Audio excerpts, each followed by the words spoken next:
Hi, welcome to Adoption Now, your adoption show. I'm April Fallon. Enjoy this episode.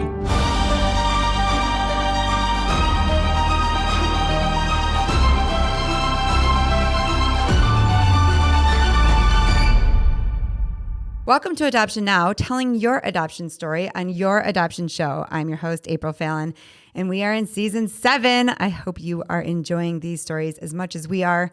We love Adoption Now. If you are new to the show, we tell stories from the perspective of adoptees, birth parents, and adoptive parents. My husband, Noah, and I have 4 children through adoption, and we started the show as a radio program in Denver, and it has become the international podcast you hear today. We are so honored that so many people worldwide trust us to share their story in adoption. And we really have learned so much. We have grown. We are better parents. If we have an issue, we go to adoptees and say, help us. What can we do? And they give great advice on how to raise children with complex questions, dealing with a bigger story and extended issues, so to speak, can be really challenging. And so we have this community here where we can go to people and they can help us on our way. All right, guys, big news. The website is up. The new website's up. We're so excited. Check it out. I love the mug. I'm like obsessed with the mug. You have to look at the mug. I get so silly about merchandise, but I think it's really cool. And the baby onesies are way too cute. We ordered some for our friends and it's just so cute. So check it out at adoptionnowpodcast.com. Okay, so this is really exciting. Today, we have a guest on who emailed me, and this is so crazy. She emailed me and said, I heard about your show from a lady who my grandma worked with in like 1990 in Michigan. And she's like, I heard about your show. And it was a name I haven't heard in so long. And the craziest part is that she works for Dave Ramsey. And if you listen to the show, I always say when a family comes on and they talk about how they went into debt during their adoption, I say, what would Dave Ramsey say about that? Well, guess what? Today we're going to find out what Dave Ramsey does say about that. Jessica Ross is here, and she's a fellow Michigander, but now she lives in Tennessee to work for Dave Ramsey Solutions. Jessica, welcome to the show. Hey, April. Thank you so much. Excited to be here. Isn't this a crazy connection? Crazy. We could not have constructed this ourselves. No, absolutely. God had his hand in this because Miss Sally Jackson is close to your family, and my grandma worked with her. My mom actually cut her hair. It's so random.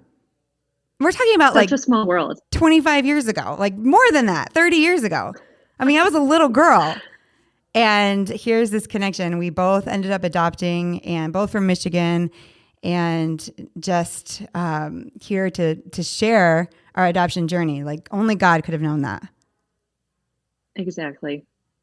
All right, let's talk about your journey. Let's talk about you and your husband got married and you moved to Tennessee. And were you trying to start a family? We weren't trying, but we weren't not trying, if that makes sense. So we were kind of leaving it in the Lord's hands. We wanted a family at some point, but I was kind of glad that we didn't have kids for our transition from Michigan to Tennessee, because that probably would have complicated a little more. But I was really excited once we got to Tennessee to think about that more. How did you even think about working for Dave Ramsey? It was kind of a pipe dream initially. And I just got to the point where, you know what Dave says, I was sick and tired of being sick and tired. And I was on vacation in Florida one day and was like, you know what, let me jump on the website, see what's there. I know it's not going to happen, but I'm going to throw an application in there. And I got a call the next day. So things started to spiral in a good way there. So, and here I am. I've been here almost a decade. Oh my goodness. That's amazing. Now you are going to tell us what Dave Ramsey says about this, because when you applied to be on the show, you sent me a link where you were recently on his show talking about adoption. And it is a movement, I think, that needs to happen with churches and giving and supporting families who are going through adoption like he did with you. And we'll talk about that in a little bit. But let's just talk about your journey. So tell us, you're at church. This is a crazy story. You're at Yes. church, and what happens? So we're at church, and a couple of our friends, husband and wife, have been taking care of this little girl who is family to them. And they're friends of ours. So we kind of knew a little bit of the story. I'm at the piano. I'm accompanying piano that day for church, and my husband's down kind of in the audience in the class. And so we're kind of facing each other a little bit as our friends, husband and wife, share a prayer request with the group, basically just asking prayer for this little girl that they had. They had custody of her at that moment because they were family to the birth mom. And they were looking to go to the mission field. And they couldn't have a child who was in limbo, as in they hadn't adopted her and she hadn't been placed. So nothing was official.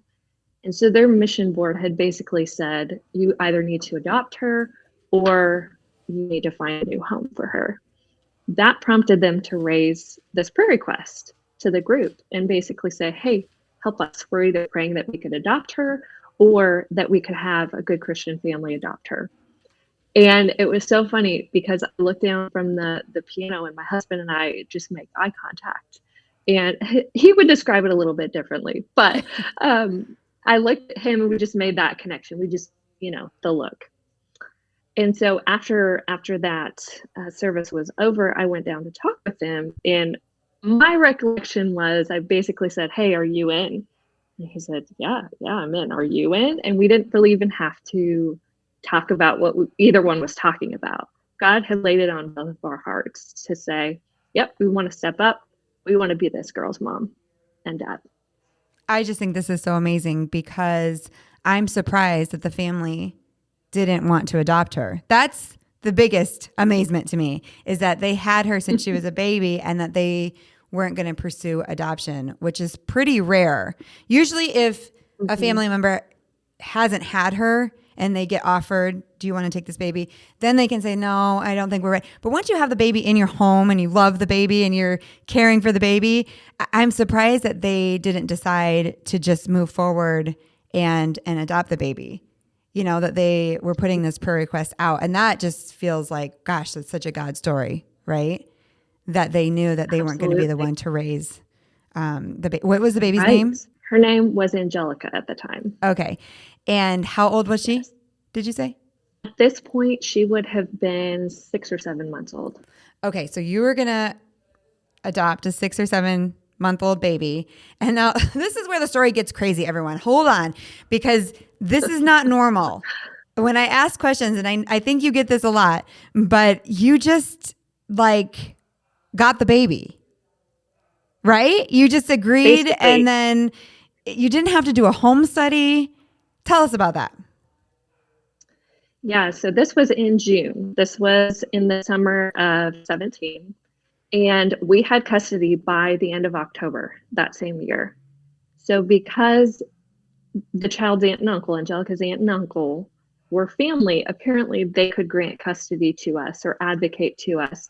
And their word went a long way with the judge and with the courts, because the courts just granted us custody just like that.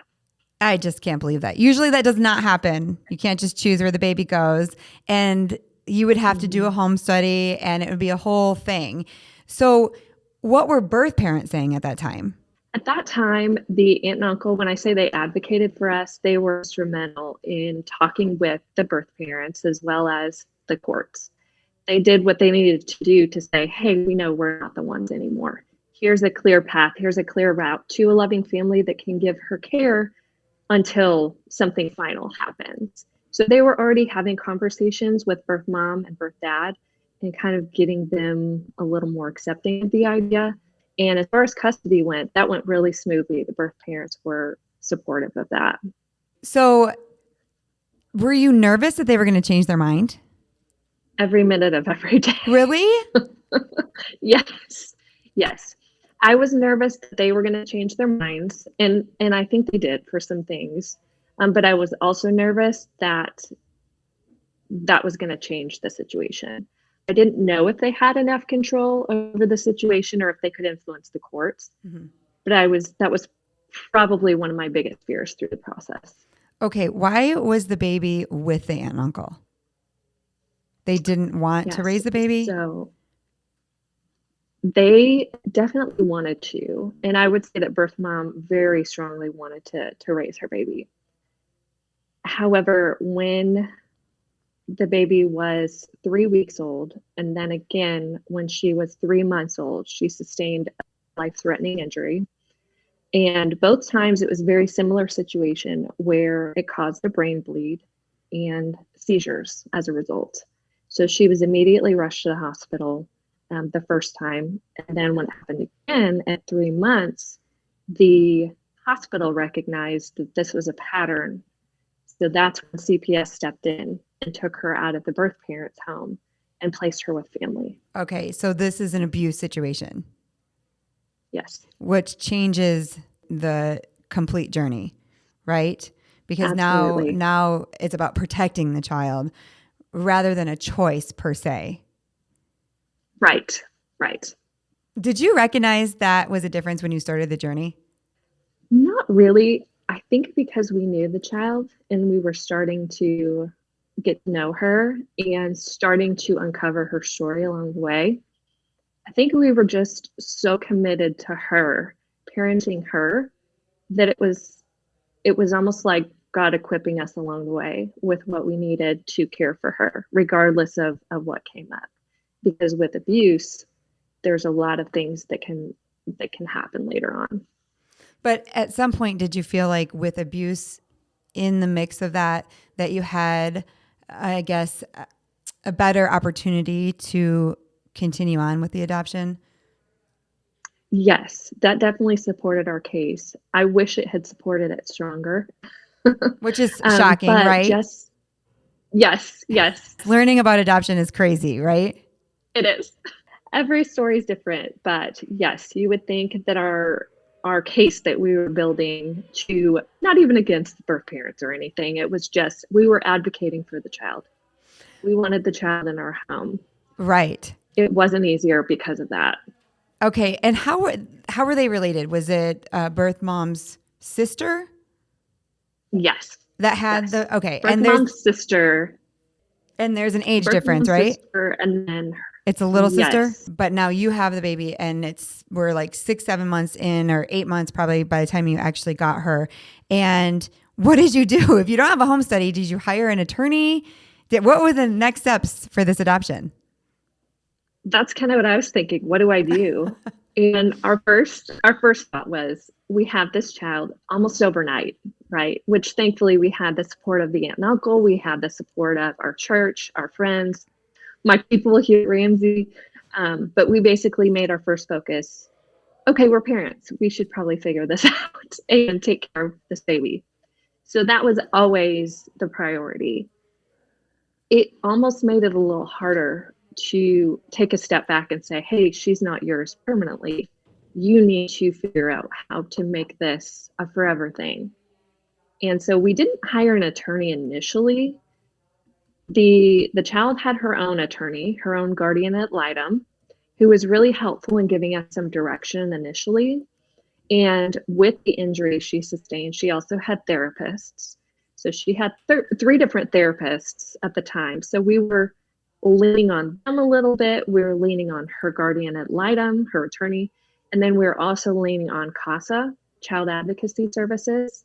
And between all of those parties, I was trying to glean, okay, what do I do next? What's the right step? And every time I kept hearing, oh, you just got custody, just like you did, April. You just got custody. We're not sure what to do with that. This is a Right. really unique adoption. This is a really unique situation. I'm like, that's cool. I've heard that enough. How do we I move need forward? answers. How do we finalize? I know it's Yes. weird, but I need answers.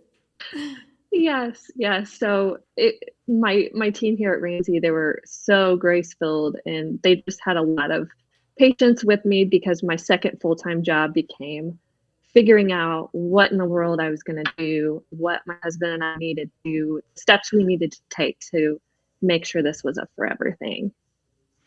I love that he supported you. And we're going to talk about Dave Ramsey in a little bit. But the clip that you sent me, my favorite thing is when he said, it doesn't matter what journey you take in adoption, it's all hard. And it's true. Because there are some people that would listen to this and they'd say, oh my gosh, you were at church and you basically got a baby handed to you. Everybody wants just a baby handed to them. But the journey that you went on afterwards was not easy. It was expensive. It was confusing. You didn't even know where to start. You wanted the baby to be finalized, but mom and birth dad were involved as well. And there was a lot of money and emotions going on in that process. Talk to us about that. Yes. So the money, naturally working for Dave, the money was the biggest concern I had going into it. But it was kind of like you said, we started on the lazy river and then we ended up getting whiplash on this roller coaster later on in the process. So what I thought going into it, that finances were going to be the hardest part, the emotional part was definitely the hardest. And so walking through that, we eventually hired our attorney. It was probably 2.5, 3 years into the process. Oh my gosh. And so, yeah, we're talking right around 2019, 2020, when the child actually was assigned a different guardian ad litem, a different attorney. And I could tell things shifted a little bit when that happened because we were getting a lot more support. And he was great. He ended up recommending the lawyer that we hired as our lawyer. And so now we have, I think at this point, 5 lawyers, our lawyer, our child's lawyer, each birth parent had their own lawyer, and then DCS lawyer. Oh my goodness. So you could probably guess what happened. A whole lot of nothing with everybody involved. And so we were blessed to have such a great attorney who could really direct us and push us through the best way to navigate the process, which was, I'm probably jumping the gun here, but we actually realized that we would need to pursue an open adoption. Ooh. With birth parents surrendering their rights. You know what? I love talking to you because that's such a new concept for you. I'm in the world where open adoption, we talk about it all the time. And then I was talking to you and kind of went back to, oh yeah, the beginning stages of realizing what an open adoption is, what that means for you and birth family and the child. I want to ask you, did she have, your daughter, any long-term, you said she needed care, but did she have anything happen long-term from the abuse? I guess long-term diagnosis. Not a long-term diagnosis. She actually tested out of physical therapy, occupational therapy, and early intervention by 2 years old. She had a neurologist as well, and they couldn't find anything. At that point, they said, nope, she's good to go. I think she still has some effects of it. But if you met her, you would never, and you saw her on the video, you would never even know. She functions just like a typical kid. Did you know that when you brought her home? We did not know she was going to turn out. I mean, obviously you don't know, but no. Did they say like this could be potentially a special needs child from what she's gone through? They did. Yes. Okay. So you were well aware and you were okay with that. A lot of times, you don't know if you're good with it until you know you're good with it. Because they ask you in an agency, if you went to an agency, you would have to fill something out and you would have to talk about that. Yes to special needs, yes to drug exposure, or yes or no. You would kind of say what you would be okay with. And sometimes when you say no to special needs, you're actually saying no to a perfectly healthy child. In our case, we said no, that we would not do special needs. And I don't know, we were thinking we were just going to have a perfect, situation. And AJ actually was special needs. And that's how they presented him. And they were like, we know you said no, but here's this baby. And as soon as we saw him, we're like, oh my gosh, whatever he needs, we're jumping in. But we wouldn't have known that unless we were in the situation. But for you, would you have put, yes, I would be okay with special needs at the very beginning? I don't know. I don't know that we would have. I don't know that I would have been that brave. And I think that God knew that. He gave us a child first, and then he allowed us to walk through all those things, which I'm grateful for. Because if I had known everything that would have happened, I probably would have gone scared and maybe run for the hills. Right. Because 3 years to still have lawyers and no, finalization is really hard. It is. And at that point, were birth parents thinking they wanted to take her back? I mean, now we're 3 years down the road. Did they even have the option? I don't believe they had the option. I think their lawyers were trying to do what they could to give them hope Because in the process. they wanted the child back? Yes. Okay. At least birth mom did, yes. And I think that the attorneys might have been doing a disservice by offering them false hope, potentially that they'd get her back. And did she know them? Did the child know? What did you name her? We named her Gabby. Were Gabriella, they okay with you which changing? was her middle name. Okay. So did They Gabby kinda had know to her? be. Yeah. Did Gabby know her? Okay. Yeah. So if She knew both of them. Mhm. all right. What age did things start to change? So when the attorney recommended our attorney, our lawyer, that started to shift things. We got a little scared of the financial side, because retainers are expensive. I don't know if you've heard lawyers are really expensive. So, but as soon as we enlisted the help of our lawyer and figured out what type of adoption we were going to pursue, things started to shift. And this was now about 3 years in. So 2020, mid 2020, which was actually a great year for us. We got a lot of leeway because all the courts were meeting virtually. They didn't have to go in, and that kind of helped speed things up. So that started a shift. We started getting some answers, and we started working on the biggest piece of the puzzle, which was a post-adoption visitation agreement. That document alone took about a year and a half to agree on with us and then with birth parents. So you came to the conclusion that you're going to have an open adoption.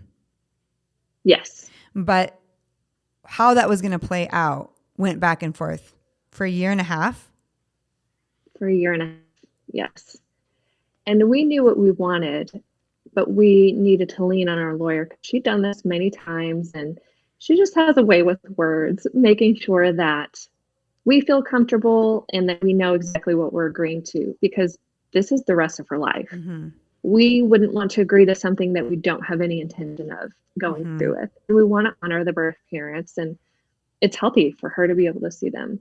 And what you're saying is you didn't want to sign a document that you couldn't keep up for the next 15 years, right? This is a long time. I mean, if she's 5 years old, like am I doing that right? No, that's still she's 20. I have bad math. 13 years. Math is hard. So, and if you heard last week, I said that I was homeschooling now. Now you can see why I don't love homeschooling, because I have to do math every day and I'm not even good at it. So for the next 13 years, you have to commit to this. And I think everybody needs to think about that.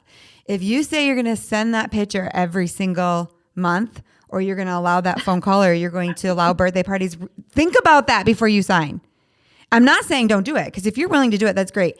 But it's the duration of the child's life when she's under 18 or he's under 18. And that should be negotiated. But a year and a half seems like a really long time. It's a long time, yes. And we were pretty quick in what we wanted, what we decided. Every once in a while, we'd lean on our lawyer to say, hey, does this sound right? Does this seem okay? We're talking about, a decade and a half. And so it was really neat the way it turned out. I don't think it needed to take that long, and lawyers are expensive. But what we agreed upon really has given us good boundaries, and it almost makes me excited for visits. It really has structured it to where not only everyone's comfortable, but she is safe and she feels safe and she knows she's safe. And like you mentioned earlier, at the end of the day, at the end of the visit, she comes home with us. We get to put her to bed. So I was frustrated at the time, but I'm really glad that we took the time to figure out what was going to be best for everybody. And what did you decide on? Yeah, so some of the key highlights, we have every other month visits up to 4 hours.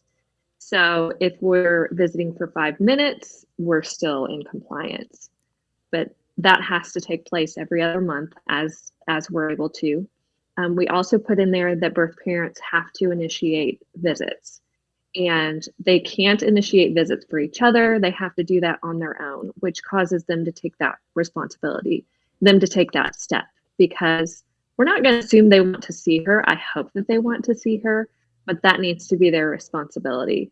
You know, we're busy. My husband's homeschooling and I'm working full time, so we can't be chasing them down for visits. And then we also get FaceTime calls with them every other month where they don't have a physical visit. So they're able to jump in and take advantage of each of those things. And we can have supervised or unsupervised visits based on what we're comfortable with.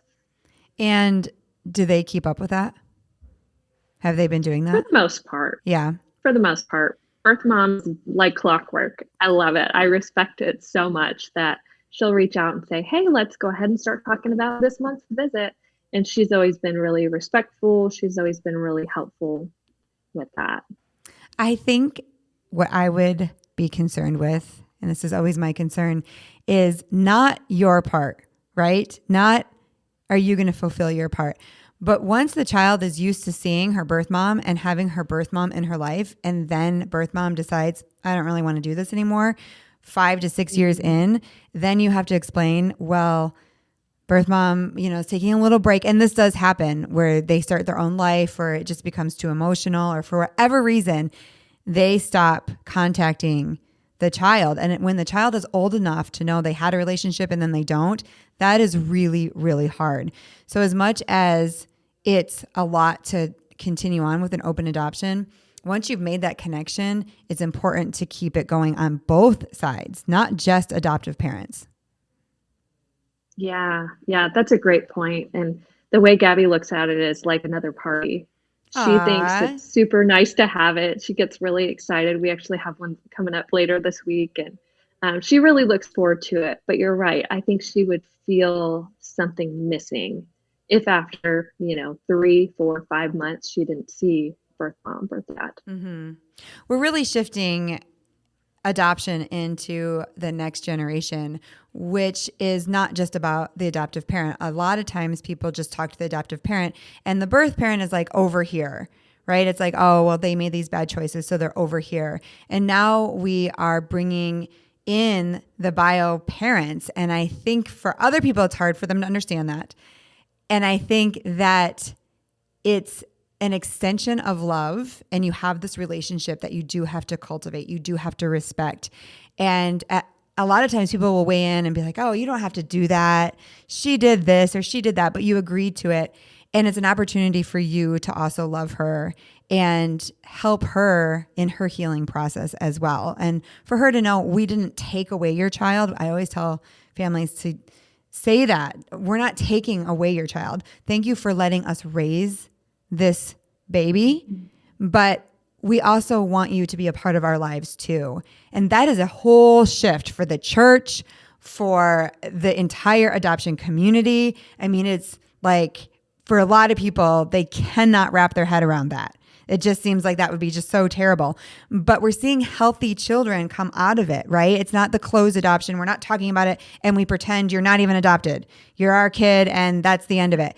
And now it's like, no, we're talking about adoptions and we don't want kids to be confused or asking questions. We want them to know the answers early on and process that early. And that's just a part of their story. And so we're helping with that narrative for them. And honestly, I have one closed adoption. And like I said to you before, it's harder. And I never thought I would say that. And I wanted it to be closed just so I could have the baby, because I was uneducated. I didn't understand all of that. But now that the girls have open adoption and our son doesn't, it's much harder for us to answer questions. And he asked me some like painstaking things that I can't give him the answer. And sometimes I feel that's harder. And so I am pro open adoption. I do know that it's hard, but long term, what you've done to forgive her and love her will change even her trajectory for the next generation. And I just really believe that. I know that was hard, and especially a year and a half of going back and forth, but Gabby is really going to grow from that. And what a story. I want to talk about the money part though. I know you said that was like not the biggest part, but in working for Dave Ramsey, So many families. And I'm telling you, they have done Dave Ramsey and they've done the envelopes and they've gotten out of debt and they're doing awesome. And then they get involved and they owe $32,000. Or I just had a family say that the agency came to them and said, you're picking up your child tomorrow, but you owe us $61,000. And for a lot of people, they don't have that in the bank account necessarily. And they're trying to figure it out. And many people do go into debt for a time. What would Dave Ramsey say? Yes. What would Dave say? He says on the air not to wait to have kids till you're out of debt. And Dave knows that family is a blessing. And I always said, this is the only thing I'd be willing to go back into debt for. Mm-hmm. But Dave would say, hey, cash flow it if you can. But kind of like you were saying, April, about the open adoption thing, ask for help. Tell people you're planning to adopt. There's people who are able to help. And it takes a village. And I really think that we need a lot of people to surround us to be able to do anything. So, yeah, Dave would say, talk about it. Tell people, hey, we're going to adopt. It's going to be way more expensive than having our own kid. How can you help? Yeah, Prayers fundraising. are fine. Money is fine. Yes. And just giving. He talked about giving. Build a community. Mm-hmm. Mm-hmm. And he talked about that on the show. Around yourself. Right? This, I think you went on like a giving day. Was it Giving Tuesday? Yes, it was the giving show. It was back in December. Yes. And really helping families not go into debt, especially because we're talking about a human life, right? We're not talking about a new car. We're not talking about the best vacation ever. We're talking about going into debt for a human being and to grow your family. And that is different. That's a different currency, right? And God will take care of you. I believe I can tell you crazy stories. I can tell you how we owed $45,000 and a hailstorm came and destroyed our car, and they totaled it out and gave us the money, but the car was still drivable. So we still had the car, and they wrote us like a $10,000 check, which was our first. And we were like, oh my goodness. I've had stories in here where the person had a house fire and the insurance money like helped them propel it forward. I mean, no one wants a house fire. Nobody wants hail damage. No. But these are things that happen. You just all of a sudden get a check, or somebody comes up to you and they're like, I feel like I want to help you. And if you are in a position right now, maybe you're through adoption, the best way to give back is to help a family that is in the midst of it. Help them also give to a human being. Giving to a human being is amazing. And I know people go off and they're like, agencies are too expensive, lawyers are this, but it is what it is. Right? This family had to come up with $61,000. They were like, how can we refinance on our house? How can we, ask our friends? And there used to be a time where you just didn't do that, but now we are doing that. And Dave supports that. So what would Dave Ramsey say? He would probably say, do a fundraiser, talk to your church. Yes. Make sure you're involved in the Giving Tuesdays and really know that people will give to you. People will help you. Yes. And it's funny you mentioned that because there are a lot of grants out there. Home study companies will send you a list of grants a lot of times that you can apply for. And it's funny because when we were in the process, when we were at the end of all the bills, we thought, we could apply for a grant. This has been very expensive. And we'd already cash flowed the adoption expenses. We'd already paid everything. And I looked at my husband and I said, hey, I don't feel right about filling out this grant. We had either the money given to us or we earned it or what have you. We were able to cash flow this adoption. And I just didn't feel right about taking that from somebody who needed it, who wasn't able to cash flow it. And now it's funny, since we last talked, April, we actually hit baby step 7 on March 1st. And it's crazy how God just works in your life when you choose to be generous and you choose to have faith in what He can provide. He gave us Gabby, so it was His deal to figure out how we were going to afford it. And we afforded it, and here we are. What's baby step 7? That's the last baby step where you get to live and give like nobody else. So I bet you can't guess what we might be helping with someday. Oh my gosh, that is so awesome. Yes, turn around and give back. And that's what we do here is we're done with the adoption process, but now we are bringing out these stories so that we can help other families. And we would love to help you. I know we had a guest on a couple episodes ago who said that they funded most of their adoption through the grant companies that we have interviewed. Tell us when you finalized on Gabby. What year? Yes, we finalized last year, April 8th of 2022, 4.5 years later. Oh my goodness. And I bet you were just so happy. And did the aunt and uncle get to the mission field? They got to the mission field March 8th, 2022. No way. So literally the month before. Yes. Isn't that crazy? Oh my goodness. It all worked together. And you did pay off your adoption. And I mean, Gabby is the cutest. I'm going to post this picture. She's just so precious. What a gift. She's a ham. And everybody loves her. Yes. And she loves everybody. She makes everyone feel seen and heard. And we're just so blessed to have her in our lives. She is never a dull moment. Never a dull moment. And you're going to write a book. Yes. I'm actually about 75% done with a manuscript. It's going to be called The Gabby Effect. Aww. And hopefully, Lord willing, that'll come out this year. We would love to have you guys back on. We would love to come. That would be really fun. And thank you to Sally Jackson. I hope you're listening. Yes. Thank you, Aunt Sally. I'm so glad you connected us. Thank you so much for being here, Jess. Thank you for having me, April. And thank you for listening. Don't forget to subscribe to our weekly podcast and follow us on social media. Thanks for joining us on Your Adoption Show. See you next episode.